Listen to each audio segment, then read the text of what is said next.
은혜로우신 하나님 아버지, 저를 사랑하시고 귀한 여러분에게까지 인도하신 것에 감사합니다. 모두 귀한 찬양을 통하여서 영광 돌리는 시간을 자녀들을 기억해 주시고 하나님의 마음을 시원하게 해드리는 아름답고 귀한 헌신을 통해 영광을 그대로 인도해 주옵소서. 날마다 주님을 찬양하는 그 마음과 생각과 모든 행실을 주께서 하시오 늘 축복하여 주시고 귀한 헌신의 날마다 한다음 귀한 은혜의 열매를 하게 해 주옵소서. 우리도 주의 말씀을 거울 앞에 섰습니다. 말씀을 통하여 우리 자신을 다시 한번 돌아보게 하시고 성령께서 깨우쳐 주시는 교훈을 마음 안에 새겨 살아가도록 인도해 주옵소서. 부족한 점을 사용하여 주시고 나며 예수님의 이름으로 기도합니다. 아멘. 여러분 한번 옆에 있는 분하고 가위바위보 게임을 한번 해볼까요? 자, 가위바위보. 가위바위보를 하라면 해야 되는데 하지 않는 분이 계시네요. 자, 가위바위보. 누가 이겼습니까? 이긴 분 한번 손 들어보세요. 네. 자, 손 내리시고 어떻게 해서 이겼죠? 그냥 하다 보니까 이겼습니다. 이 가위바위보가 누구나 할 수 있는 아주 간단한 게임이고 아주 공평한 게임이죠. 어린아이도 어른을 이길 수 있는 그런 게임입니다. 그런데 이 가위바위보에도 전략이 있습니다. 여러분, 세계 가위바위보 협회가 있다는 거 아십니까? 1918년에 정식으로 창립을 했고 본부가 캐나다 토론토에 있습니다. 그리고 우리나라에도 한국 가위바위보 협회가 2004년에 창립이 되었습니다. 여기서 뭘 하냐면 가위바위보 세계 선수권 대회를 개최하기도 하고 또 어떻게 하면 가위바위보를 이길 수 있나 이것을 늘 쉬지 않고 연구를 합니다. 아주 가장 기본적인 전략은 이런 겁니다. 초보자와 게임할 때는 볼을 내고 베테랑과 할 때는 가위를 내라. 또 비겼을 때는 이미 낸 것에서 지는 것을 내라. 제가 한번 이것을 해봤는데 제가 다 이겼습니다. 그래서 여러분이 좀 전에 했던 아무 생각 없이 가위바위보 하는 것은 요새 카오스 전략이라고 부르더라고요. 내가 모르는 것은 다른 사람도 모른다. 그래서 운에 맡겨서 하는 그 또 하나의 전략 중에 하나입니다. 심지어는 심리적인 전략도 있고 또 신비적인 전략도 있습니다. 어떤 거냐면 내 마음에 내적인 음성을 들어라 이런 전략도 있습니다. 그래서 이분들은 계속해서 상대방의 패턴을 연구하고 또 전략을 세워서 싸울 때 확률이 이길 확률이 높다는 것이죠. 그냥 운대로 하는 것보다는 전략을 세워서 끊임없이 연습하고 개발할 때 승리자가 될 수 있다. 이분들이 하는 아주 운영자가 했던 유명한 말이 있습니다. 초보자에게는 선택의 여지가 그렇게 많지 않다. 그런데 전문가에게는 낼 수 있는 선택이 무궁무진하다. 그래서 이 가위바위보 같은 아주 간단한 게임도 뭔가 생각하고 전략을 세우면 그만큼 더 이길 확률이 높아진 겁니다. 여러분 다시 한번 가위바위보 해보시겠습니까? 굉장히 신중해지죠? 이게 함부로 내면 안 되고 어떻게 하면 이길 수 있나를 다시 한번 생각이 될 겁니다. 이렇게 간단한 가위바위보 게임에도 이기기 위해서는 전략과 또 연구가 필요한 것입니다. 그런데 우리의 인생을 살아가는 데 있어서 우리가 그냥 되는 대로 운에 맡겨서 살면 되겠습니다. 가위바위보는 그저 이겨도 좋고 저도 그렇게 손해가 나지 않는 게임입니다만은 우리의 시간은, 우리의 인생은, 우리의 생명은 그렇게 내버려둘 수 있는 그런 것이 아닙니다. 우리는 소중한 인생을 살아가야 하는데 이 소중한 삶을 승리하며 살아야 되지 않겠습니까? 그런 면에서 전쟁에도 전략이 있고 가위바위보에도 전략이 있고 승리에 요인이 있는 것처럼 우리의 삶에도 승리하는 비결과 그 방법이 있는 법입니다. 하나님 오늘 우리에게 주신 이 승리의 방법들을 한번 다시 생각해 보면서 우리는 어떻게 인생을 살 것인가 다시 한번 돌아볼 수 있었으면 좋겠습니다. 오늘 여호수아 1장 1절부터 2절 보면 이렇게 시작을 합니다. 여호와의 종 모세가 죽은 후에 여호와께서 모세의 수종자 눈의 아들 여호수아에게 말씀하여 이르되 종 모세가 죽었으니 이제는 이 모든 백성과 더불어 일어나 이 요단을 건너 내가 그들 곧 이스라엘 백성에게 주는 그 땅으로 가라. 지금 이스라엘 백성들은 요단강 앞에서 멀리 가나안 땅을 마주보고 있습니다. 하나님의 능력으로 출애굽을 시켰던 하나님의 종 모세는 이미 죽었습니다. 여기 보면 모세에 대해서 이렇게 표현합니다. 여호와의 종 모세가 죽은 후에 모세는 하나님의 종이었습니다. 많은 사람들이 어려운 일 생길 때마다 모세를 원망했지만 그래도 문제가 생기면 모세가 기도하고 모세가 하나님의 능력을 베품으로 말미암아 그 문제를 해결해 주었던 해결사였습니다. 그런데 여호와의 종 모세가 죽었습니다. 이제는 누가 남았는가? 모세의 수종자 여호수아가 남았습니다. 여기 보면 모세와 여호수아의 소개가 다릅니다. 모세에 대해서는 여호와의 종 모세라 이렇게 불렀는데 여호수아에 대해서는 뭐라고 말하죠? 모세의 수종자다 이렇게 말합니다. 이 수종자는 말은 섬긴다는 말이고 다른 번역 성경에는 이것을 그래서 시종, 부관, 보좌관 그리고 우리 개혁 성경에는 수종자 이렇게 번역을 했습니다. 다시 말하면 모세와 여호수아는 레벨이 다른 것이죠. 모세가 죽고 난 후에 이제는 모든 책임을 모세의 부관이요 시종이요 수종자였던 여호수아가 담당을 해야 합니다. 그럴 때 얼마나 마음이 두려웠을까요? 심지어는 모세, 하나님의 종 위대한 하나님의 쓰셨던 이 모세가 하지 못했던 일을 이제 여호수아는 해야 합니다. 무엇인가요? 가나안 땅을 정복해야 하는 것입니다. 모세도 없이 어떻게 가나안 전쟁에서 승리할 수 있습니까? 여러분, 이스라엘 백성들은 가나안 땅을 정복하는데 실패한 경험이 있습니다. 바로 40년 전에 바로 가나안 땅을 정복해 그 시점에서 뼈아픈 경험을 갖고 있습니다.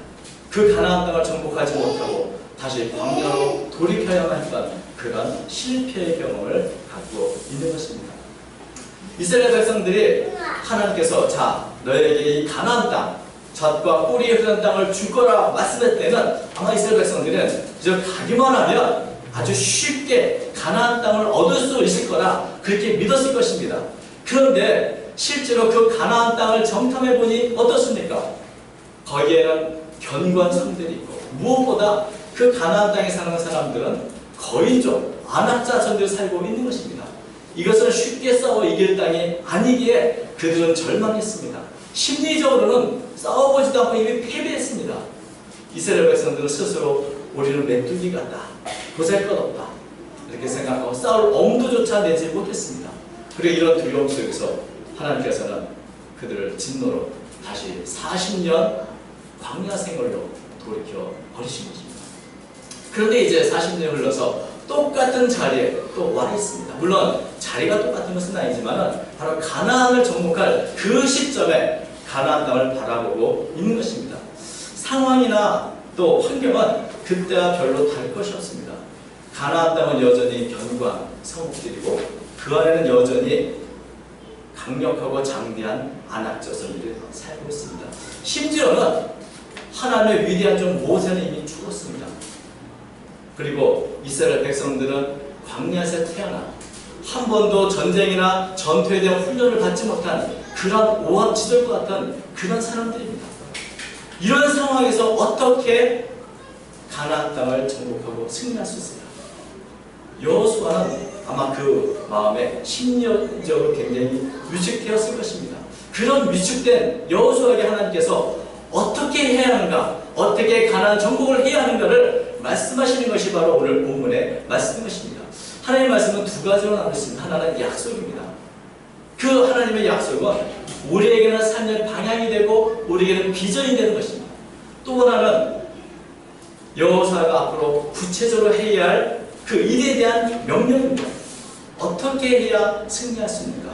그것을 말씀해주고 있는 것입니다. 먼저 하나님의 약속을 보면 하나님은 가나안 땅을 주겠다고 말씀하십니다. 3절과 4절 내가 모세가 말한 바와 같이 너희 발바닥으로 밟는 모든 밟는 것은 모두 내가 너에게 주었노니 그 광야와 이 레바논에서부터 큰 강도 유브라데까지 이르는 해초성의 온 땅과 또 해저는 쪽 대까지 너희 영토가 되리라. 모세에게 이미 말씀하셨고 약속한 것처럼 이제 그 땅, 너희가 밟는 땅을 다 너에게 주겠다. 이 가나안도 바로 너희의 땅이라고 말씀하고 있습니다. 가나안에 살고 있는 이 가나안 족속들은 더 이상 이 가나안 땅에 거주해서는 안 되는 자입니다. 왜 그렇습니까? 하나님 보시기에 그들은 너무나 악한 행위로 그 땅을 더럽히는 자였습니다. 그래서 하나님께서는 이 가나안 땅을 새롭게 회복시키기 위해서 그 땅의 모든 거민들을 물리치고 이제는 하나님의 말씀에 순종하는 하나님의 백성들에게 그 땅을 주시고자 하는 것입니다. 이 가나안 정복은 단지 땅을 주시는 것이 아니라 가나안 족속들에 대한 하나님의 공의와 심판을 실현하는 것입니다. 그리고 그 심판의 도구로 이스라엘 백성을 사용하시는 것입니다. 그래서 이 가나안 땅은 하나님이 주신 땅이고 하나님이 약속한 축복의 땅입니다.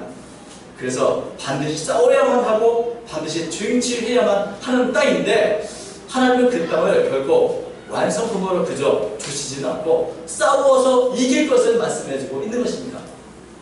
누가 말한 것처럼 시간이 흐른다고 그냥 미래가 오는 것은 아닙니다.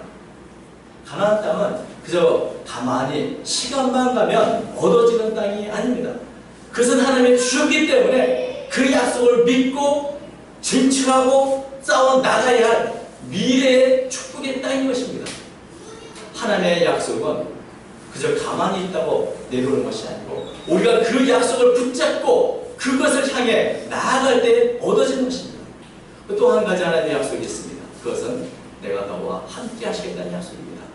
5절 말씀 보니까 내 평생에 너를 능히 대적할 자가 없으니 내가 모세와 함께 있었던 같이 너와 함께 있을 것입니다. 내가 너를 떠나지 아니하며 버리지 아니하리라. 이 가나안 땅은 바로 약속의 땅인데 어떻게 그 땅을 얻을 수 있는가? 하나님이 함께 하시겠다는 겁니다. 가나안 땅을 정복하는 데 가장 큰 장애물은 무엇입니까? 아마도 거인족인 아낙 자손들이고 철병거로 무장되는 그곳의 사람들일 것입니다. 견고한 성일 것입니다. 그것이 이스라엘 백성들에게는 구체적으로 실질적으로 다가오는 두려움일 것입니다. 그 어려움을 어떻게 이겨낼 수 있을까? 어떻게 누가 그들과 싸워 이길 수 있을 것인가? 하나님은 여호수아에게 이렇게 말씀하십니다. 너의 평생에 너를 대적할 자가 없을 것이다. 가나안 족속이 아무리 강하고 그들이 아무리 장대하다 할지라도 네 평생에 너를 능히 대적할 자가 없을 것이다. 왜냐하면 내가 너와 함께 하실 것이기 때문인 것입니다. 하나님께서 모세와 함께 하셨던 것처럼 이제는 여호수아와 함께 하실 것이기 때문에 두려워하지 말라는 것입니다. 너를 대적할 아무도 없을 것이다. 하나님이 함께 하신다는 이 말씀은 때로는 이 하나님과의 친밀한 관계 속에서 함께 하신다는 의미도 있지만 또 한편으로 군사적으로 말하면 하나님께서 여호수아와 한편이 되겠다는 말씀입니다. 시편 118편 6절에 이렇게 말합니다. 여호와는 내 편이시라 내게 두려움이 없나니 사람이 내게 어찌하라. 이것은 평생을 전쟁터에서 승리하며 싸웠던 다윗의 고백이기도 하고 또 하나님의 함께 하심을 믿는 모든 사람의 고백이기도 합니다. 하나님이 나와 함께 하시고 하나님이 내 편이신데 과연 누가 나를 대적하겠는가? 사람들이 내게 어찌할 것인가? 여러분, 모세가 위대했던 것은 하나님이 함께 하셨기 때문에 위대한 것입니다. 여호수아가 전쟁에서 이길 수 있는 것은 하나님이 함께 하시기 때문에 가능한 것입니다. 하나님은 구체적으로 내가 너를 떠나지 아니하고 버리지 않는다 말씀하고 있습니다. 결코 너를 홀로 두지 않겠다. 인생의 그 어떤 순간, 그 전쟁의 어떤 한 순간에도 결코 너를 홀로 두지 않겠다. 네 혼자 이 모든 것을 하는 것처럼 두려워하지 말라는 것입니다. 하나님이 언제나 어디서나 너와 함께 하시고 계시기 때문에 그리고 우리의 막힌 길을 열어주실 것이기 때문에 아무도 너를 대적할 자가 없을 것이고 그러기에 너는 이 약속을 붙잡고 움츠러 들 필요가 없다고 말씀하고 있는 것입니다. 우리가 우리 그리스도인들의 삶을 한번 돌아보면 마치 폐장면 같은 모습으로 살아갑니다. 앞으로 미래를 향해 전진하지 못하고 그저 끼리끼리 여기저기 모여서 세상에 눈치나 보면서 주눅 두고 살아가는 것이 참 그리스도인의 모습이 아닌가 하는 생각을 하게 됩니다. 여러분, 하나님이 분명히 말씀한 이 약속이 있습니다. 가나안 땅을 주리라는 말씀, 그리고 내가 너와 함께 하겠다는 말씀이 있습니다. 우리의 삶에 방향과 사명이 있습니다. 하나님이 나의 편이시다. 이런 믿음으로 담대히 전진해 나가야 하는 것입니다. 하나님께서는 이제 이 약속과 함께 여호수아에게 구체적으로 할 일을 명령하셨습니다. 6절 말씀 보니까 바로 강하고 담대하라는 것입니다. 강하고 담대하라. 너는 내가 그들의 조상이 맹세하여 그들에게 주리한 땅을 이 백성에게 차지하게 하리라. 강하고 담대하라. 하나님께서 오늘 주신 말씀 가운데 강하고 담대하라는 말에 여러 번 반복해 나옵니다. 6절 보면 강하고 담대하라. 7절 오직 강하고 극히 담대하라. 9절 내가 네게 명령한 것이 아니냐. 강하고 담대하라. 두려워하지 말며 놀라지 말라. 지금 여호수아에게 필요한 것은 강하고 담대한 마음입니다. 이 상황이 주는 두려움, 그 두려움 속에 주눅들지 말고 하나님을 바라보며 가슴을 펴고 강하고 담대하는 말씀입니다.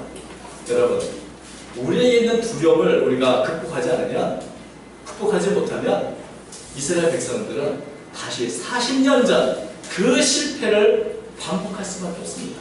그들은 두려움 때문에 싸워보지도 못하고 그저 도망치기에 바빴던 것입니다. 여러분, 강하고 또 거대한 적을 보면 우리가 당장으로 피하고 싶고 도망치고 싶고 포기하고 싶고 그런 것이 우리 살아야 마음 것입니다.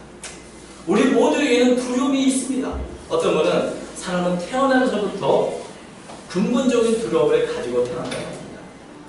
그것은 추락에 대한 두려움, 거센 비평에 대한 두려움, 버림받는 것에 두려움. 많은 사람들이 실패를 두려워하고 성공한 사람들조차 그 성공을 두려워합니다. 왜냐하면 성공을 하고 나서 이 성공을 계속해서 유지하지 못할까봐 두려워한다. 여러분, 그 어떤 두려움이라도 우리는 그것을 극복해야 하는데 그 두려움을 극복하는 것은 오직 하나, 믿음밖에 없습니다. 하나님이 함께 하시는 믿음이 모든 두려움을 극복하게 하는 것입니다. 이사야서 41장 10절 두려워 말라. 두려워하지 말라. 내가 너와 함께하리라. 놀라지 말라. 나는 네 하나님이다. 내가 너를 굳세게 하리라. 참으로 너를 도와주라. 참으로 나의 의로운 오른손으로 너를 붙들리라. 이 하나님의 약속을 믿고 붙잡을 때, 하나님이 나와 함께 하심을 우리가 믿을 때 우리는 모든 두려움을 이길 수 있습니다. 가나안 땅을 정복하는 것, 또 앞으로 우리가 미래를 살아가야 하는 것, 이 모든 것이 너무나 불확실하기 때문에 우리는 늘 그것을 두려움으로 바라볼 수밖에 없을 것입니다. 특별히 상황이 어려우면 어려울수록 두려움은 더욱더 커지게 됩니다. 그러나 여러분, 두려워하지 마십시오. 하나님 함께 하신다 말합니다. 그래서 우리 하나님을 바라보면서 강하고 담대한 믿음을 가져야 하는 것입니다. 여호수아는 지금 이 구체적인 가나안 정복의 싸움을 싸워야 합니다. 자신이 책임을 지고 이 일을 해야 하는데 얼마나 두려웠을까요? 그렇기 때문에 하나님은 계속해서 여호수아에게 강하고 담대한 말을 계속해서 반복해서 하시는 겁니다. 상황을 보지 마라. 미래를 보지 마라. 사람을 보지 마라. 바로 하나님이 함께 하시는 그 믿음을 갖고 나아가라고 말씀하고 있는 것입니다. 믿음을 가질 때 우리는 모든 두려움을 이겨낼 수 있습니다. 때때로 우리가 삶을 살아가면서 앞으로도 갈 수 없고 뒤로도 갈 수 없는 진퇴양난의 그런 상황이 있을 때 이 하나님의 약속의 말씀을 기억할 수 있도록 합니다. 우리 주님도 말씀하셨습니다. 담대하라. 내가 세상을 이긴다. 이런 믿음, 우리가 먼저 이 담대한 마음으로 이 두려움을 이겨나가는 것, 이것이 우리에게 꼭 필요한 것입니다. 두 번째 명령은 7절 말씀 보니까 율법을 지키라는 겁니다. 하나님의 말씀을 지키라는 것입니다. 오직 강하고 극히 담대하여 나의 종 모세가 네게 명령한 그 율법을 다 지켜 행하고 우로나 좌로나 치우치지 말라. 그리하면 어디로 가든지 형통하라. 승리를 하기 위해서는 승리를 할 수 있는 여러 요인들을 갖춰야 합니다. 세계 최초로 남극을 정복했던 이 탐험가 아문젠이 이렇게 말했습니다. 모든 것을 다 제자리에 갖춰놓은 사람에게 승리가 찾아온다. 그러나 사람들은 그것을 운이라고 합니다. 승리는 그저 운이 좋아서 오는 것이 아니고 승리할 수밖에 없는 여러 요인들 다 갖추었을 때에 비로소 찾아오는 것이라는 것입니다. 다른 사람이 승리할 때 그것이 운처럼 보일지 모르지만 어쩌면 그 안에 승리를 위한 여러 조건을 갖추어 있었기 때문에 가능하다고 말하고 있는 것입니다. 우리가 갖춰야 할 것이 무엇이 있을까요? 그것은 하나님의 말씀대로 살아가는 하루하루의 삶입니다. 하나님의 약속을 믿고 모든 두려움을 극복한 사람들은 이제는 하나님의 말씀을 따라 살아야 합니다. 그런데 하나님의 말씀을 따라 사는 것이 그렇게 쉽지 않습니다. 그래서 하나님은 이 하나님의 말씀을 지키라고 말씀할 때 오직 강하고 극히 담대하여라고 이렇게 말씀하는 것을 보게 됩니다.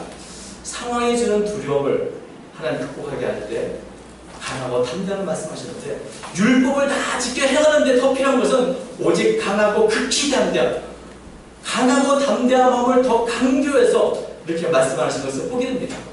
왜 그럴까요? 여러분, 상황을 극복하는 것도 어려운 일이지만 믿음으로 말씀을 따라 산다는 것은 더욱더 힘든 일입니다. 특별히 가나안 정복은 단지 승리를 하여 땅을 정착하는 데만 목적이 있는 것이 아닙니다. 주와의 가득한 이 가나안 땅을 하나님의 말씀으로 하나님의 통치로 충분한 땅으로 변화시켜야 할 사명이 이 이스라엘 백성들에게 있는 것입니다. 그렇기 때문에 하나님의 말씀을 그 율법을 철저하게 지키는 마음을 갖지 않으면 안 되는 것입니다. 어떤 경우에도 내가 하나님의 말씀을 따라 살겠다는 강력한 의지를 갖지 않으면 안 되는 것입니다. 그렇기 때문에 하나님은 오직 강하고 극히 담대하게 하나님의 말씀대로 살 것을 각오하라고 말씀하고 있는 것입니다. 그냥 대충 그래서 되는 대로 사는 것이 아니고 내가 하나님의 말씀이 아니면 안 된다는 아주 강력한 의지를 갖고 살아가야 할 것을 말씀하고 있는 것입니다. 여러분, 말씀을 따라 살 때 승리하고 말씀을 떠날 때 우리는 패배합니다. 여호수아의 여러 전쟁이 그것을 우리에게 보여주고 또한 우리가 하나님의 말씀을 떠나서 승리했다고 한다면 그것은 참된 승리가 아닙니다. 말씀을 떠나서 이긴다면 그것은 이겨도 이긴 것이 아닙니다. 만약 말씀대로 산다가 실패한다면 그것은 저도 진 것이 아닙니다. 하나님이 인정하시는 삶, 그것이 바로 승리하는 삶이기 때문인 것입니다. 그러기에 하나님의 말씀을 지키고 그 말씀을 따라 사는 것, 그것을 위해서 우리는 극히 담대한 마음, 강한 마음을 갖고 살아가야 하는 것입니다. 하나님의 말씀은 나의 삶의 기준이 되는데 이 말씀을 따라 살지 않고 그래서 내 마음 내 뜻대로 좌로 치우치든지 우로 치우든지 자기 멋대로 살면 실패할 수밖에 없는 것입니다. 하나님 주신 이 말씀의 기준을 따라서 내가 어찌하든지 말씀을 따라 살겠다는 강한 각오를 가질 때 하나님의 주시는 형통한 삶, 승리의 길을 걸어갈 수가 있는 것입니다. 그리고 이렇게 하나님의 말씀을 지키기 위해 또 한 가지 우리가 해야 할 일이 있습니다. 그것은 하나님의 말씀을 묵상하는 겁니다. 이 8절 말씀으로 이렇게 되어 있습니다. 이 율법책을 네 입에서 떠나지 말게 하며 주여 그것을 묵상하여 그 안에 기록된 대로 다 지켜라. 그러면 네게 평탄을 될 것이며 네가 형통하리라. 이 구절에 대해서 바른 성경은 이렇게 번역했습니다. 이 율법책을 네 입에서 떠나지 않게 하고 그 가운데 기록된 모든 것을 지켜 행하도록 주야로 그것을 묵상하라. 그래야만 네 길이 평탄해질 것이며 네가 형통할 것이다. 말씀대로 살기 위해서 하나님의 뜻을 알기 위해서 하나님의 말씀을 주야로 묵상하라고 명령하고 있는 것입니다. 하나님의 말씀을 묵상하는 이유는 바로 그것을 지켜 행하기 위한 것입니다. 말씀을 모르면서 우리가 말씀을 행할 수는 없게 됩니다. 우리가 하나님의 말씀을 모르면서 하나님의 방법도 모르는 채 승리의 전략도 하나님의 말씀도 모르면서 승리할 수 있는 것입니다. 우리가 성경을 읽다 보면 어찌 보면 우리의 삶과는 너무 관련이 없는 것처럼 보일 때가 많이 있습니다. 어떻게 이 말씀을 내 삶에 적용해야 하는가 너무나 애매할 때도 많이 있습니다. 그래서 필요한 것이 묵상입니다. 묵상이라는 것은 그냥 성경을 읽는 것을 말하는 것이 아니고 그것은 원래 의미는 입으로 중얼거리는 것입니다. 그것을 입으로 중얼거리고 반복해서 깊이 생각하는 것, 그것이 바로 묵상입니다. 이 말씀을 계속해서 입으로 되뇌이고 마음으로 생각해서 깊이 생각하면 이 말씀의 뜻이 어떤 것인가, 내가 이 말씀을 어떻게 생활에 적용해야 하는가, 그것을 깨닫게 되는 것입니다. 우리가 말씀을 가까이 하고 묵상하면 때때로는 잠을 자다가도 그 말씀이 이런 뜻임을 깨닫게 되고, 그래서 하나님의 뜻을 알고 내가 이렇게 살아야겠다 결심을 하게 되는 것입니다. 이런 묵상은 단지 30분에 퀴트로 되는 것이 아닙니다. 그것은 늘 내 말씀을 가까이 두고 입으로 되뇌고 마음으로 깊이 생각할 때 이루어지는 것입니다. 이렇게 하나님의 말씀을 묵상할 때, 그리고 그 뜻을 깨달을 때 우리는 이제 그 말씀을 실천할 수 있는 길을 얻게 되고 그 말씀을 따라 살 수 있게 되는 것입니다. 여러분, 우리의 삶을 한번 돌아보시기 바랍니다. 올 한 해 2016년 이제 여름이 지났습니다. 우리는 지금까지 승리하며 살고 있습니다. 승리하는데 승리의 요인인 것처럼 우리가 패배하고 실패하는 데는 또 그만한 이유가 있는 겁니다. 우리가 만일 내가 참 패배하고 실패했다는 부분이 있다면 우리가 왜 패배했는지를 생각해 보시기 바랍니다. 지금까지 살아온 것이 패배의 방식이었다면 그 방식을 더 이상 따라서는 안 되는 것입니다. 말씀을 읽지도 않고 묵상하지도 않고 하나님의 뜻이 있는지 어디 있는지 알지 못하면서 좌로 가든지 우로 가든지 내 마음 내킨 대로 살아왔다면 그 방식을 버리십시오. 그것은 실패하는 길입니다. 여러분, 세상 사는 것, 그것이 그렇게 만만하지 않습니다. 가나안 땅을 정복하는 것, 그것은 그렇게 쉬운 일이 아닙니다. 내 힘과 내 마음으로는 되지 않습니다. 하나님의 도우심과 은혜가 필요합니다. 하나님이 기뻐하시고 하나님이 함께하는 삶을 살아야 우리는 승리의 삶을 살 수 있습니다. 내가 지금까지 살아온 방식이 실패했다면 이제 그것을 되풀이하지 말고 이제는 내 방식이 아니라 하나님이 명령하신 이 방식, 하나님의 승리하는 말씀에 따라서 살아갈 수 있기를 바랍니다. 여호수아가 이 말씀을 순종할 때 여호수아는 가나안 땅을 정복할 수 있는 것입니다. 9절은 하나님께서 다시 한번 약속과 명령을 확인해 주십니다. 내가 네게 명령한 것이 아니냐. 강하고 담대하라. 두려워하지 말며 놀라지 말라. 네가 어딜 가든지 내 하나님 여호와가 너와 함께하리라. 이 말씀을 오늘 붙잡을 수 있기를 바랍니다. 그렇다면 우리는 가나안 땅을 정복한 여호수아처럼 우리 인생에 살면서도 승리할 수 있습니다. 이 말씀을 붙잡고 승리의 방법을 붙잡고 살아갈 수 있는 저와 여러분 되시길 바랍니다. 두려워하지 마십시오. 하나님 우리와 함께 하시겠다고 약속하셨습니다. 우리가 살아야 할 삶의 방향과 우리가 어떻게 살아야 할 삶의 방법을 하나님은 우리에게 말씀해 주셨습니다. 이제 우리가 가져야 할 마음, 강하고 담대한 마음으로 믿음을 향해 일어서는 것입니다. 말씀을 묵상하고 그 말씀대로 따라 살아가는 것입니다. 그럴 때 이 세상이 변화되고 이 땅이 변화될 줄로 믿습니다. 우리의 가정이 변화되고 우리의 사회가 변화될 줄로 믿습니다. 가나안 땅을 변화시키는 사명이 여호수아에게 있었던 것처럼 오늘 우리도 이 세상을 변화시킬 사명이 있는 사람입니다. 하나님이 주신 명령을 따라서 그 약속을 붙잡고 날마다 승리의 삶을 살아가는 저와 여러분 되시기를 주님으로 축원드리고 이번 한 주간도 주의 말씀을 한번 깊이 묵상하며 주의 뜻을 붙잡는 그 한 주가 되시기를 주의 이름으로 축원드립니다. 기도하겠습니다. 하나님 아버지, 연약한 저희들을 붙들어 주시고 여호수아에게 약속하시며 명령하시는 이 말씀을 오늘 우리도 붙잡을 수 있도록 도와 주옵소서. 삶의 방향을 붙잡게 하시고 삶의 방법을 알게 해주시고 날마다 하나님의 함께 하신 것을 믿으며 두렵고 또 주중들은 이 모든 마음을 내어버리고 강하고 담대한 믿음으로 승리하는 저희가 되도록 인도하여 주옵소서. 아버지 하나님, 하나님이 주신 미래를 향하여 한 걸음 더 나아가길 원합니다. 세상을 변화시키는 능력을 우리 모두에게 허락하여 주옵소서. 우리가 담대하고 주의 말씀 믿고 의지하고 나갈 때 우리 가정과 우리의 사회가 변화될 줄로 믿습니다. 여호수아와 같이 하나님의 말씀을 따라 행하는 저희 모두가 되도록 축복해 주옵소서. 우리 예수님 이름으로 간절히 기도합니다. 아멘.